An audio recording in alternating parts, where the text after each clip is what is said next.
apostles did after Jesus was gone, was born from this faith. They were filled with like a supernatural boldness. Right.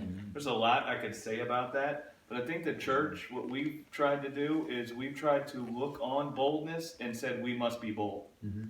Instead of seeing that this boldness they had was born in them. Yeah. Right? And so we're mimicking. We're trying to mimic. See, we're trying to live by the knowledge of good and evil. So we look at the apostles and Jesus and we say they were bold.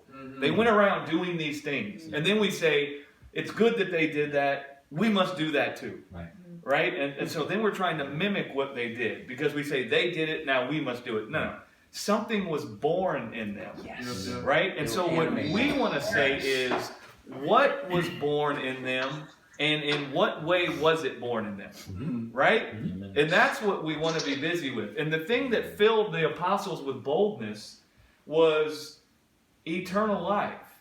They saw the only thing to be afraid of is death. And they saw that God came and conquered death.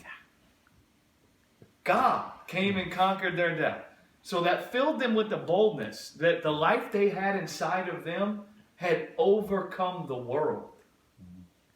And so they started living like that. They started seeing that was what was in them swallowed sin and death.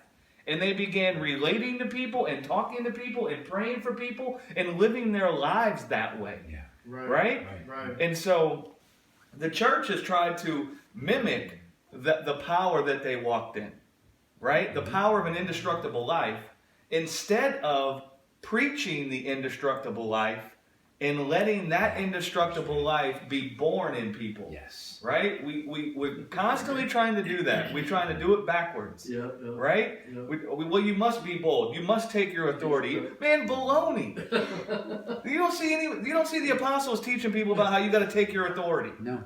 You don't. Why not? Why don't you see them teaching that? Well, if they weren't teaching it, why are we teaching it? Right? That doesn't mean there isn't such a thing as authority, because all authority has been given to Jesus sitting in heaven. So it doesn't mean there isn't such a thing as authority, but what does it mean that he has authority over? Right? And what does it mean that he reigns through the power of an indestructible life?